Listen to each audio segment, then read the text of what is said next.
Tell me some of the problems you had in Montefiore. I mean, Well, like you said that you had some trouble with some of the other people that were in school there. The black people. Yeah, and what They're would very prejudiced, Uh-huh. you know.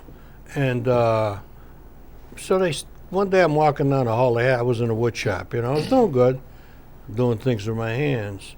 So I'm coming out and I see a bunch of black guys and they're surrounded this guy. And I looked, it was Tony, and they're screaming and hollering. So Tony told the guy, I'll fight you, you know. So he started boxing with the guy. And the guy picks him up over his head and flings him against the wall. Tony gets up, is nailing the guy right and left. Then all the blacks started coming in on him. So I grabbed these big poles. They used to have these real long poles that you shut the windows with. Oh, I remember those, yeah. And I got the pole and I started whacking. I started swinging and whacking him in the head. And then we ran out of there. Came back the next day. So you formed your own crew, but prior to that, can you just tell us, like, what was your first actual adventure, say, at doing a robbery? I mean, do you remember that incident? Well, yeah. It was a stick-up of a tavern. I was a kid. It was my first armed robbery. And how old would you say you were at that time? I don't know, 15, 16. Oh, that young. Okay. Yeah, I was very young. And it was a bad experience. And I don't even know if I want to talk about it, but it was a bad experience. Yeah. But you didn't get caught or something? It'll be read about sooner or later. In the book it'll be in there. the book, Okay. yeah. But it got you started in that path. Well, this guy that came around, his name was Crazy Bob. And he first showed me this package of money he had in his pocket. And he told me, he says, what are you doing? And I said, well, I'm selling papers at a paper stand downtown Chicago. And he says, shit, he says, I'm making this money. And he showed me this package of money. I said, how you doing? And he told me sticking up taverns. So I said, well, I got this job. My uncle got it for me. I got it. You know, he just had this car. So it got a little cold over there, and I was collecting money from the bookmakers to give to the bookmakers because they were making bets at the paper stand, you know.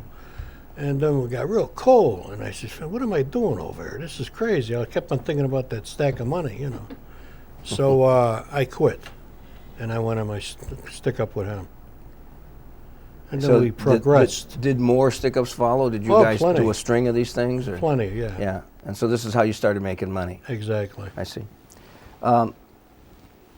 You and Tony had different goals in your lives, though. Can you kind of elaborate on what that was and what his thinking was and yours was at the time?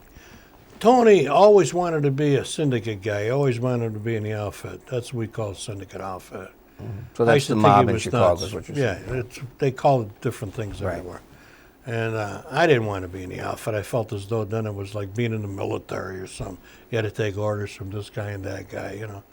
So I liked being the renegade I was, and he always used to tell me, I'm going to be in the mob one of these days, the outfit, and I'm going to make you my right-hand man. I said, yeah, okay. I used to think he was nuts. But that's what he eventually done. That's what he wound up actually doing. Well, you've always had a love for cars. Is that right? That's what I heard. Now, was car theft one of your passions because you like different cars, or you liked unusual cars or flashy cars? No, it wasn't my passion to steal cars.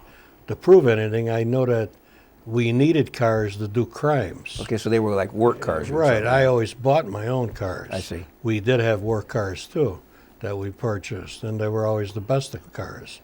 But the mob guys weren't really allowed to have flashy cars. Is that what I understood? They drove Chevys and Fords. Because they wanted to be unnoticed, so to speak. Yeah. Yeah.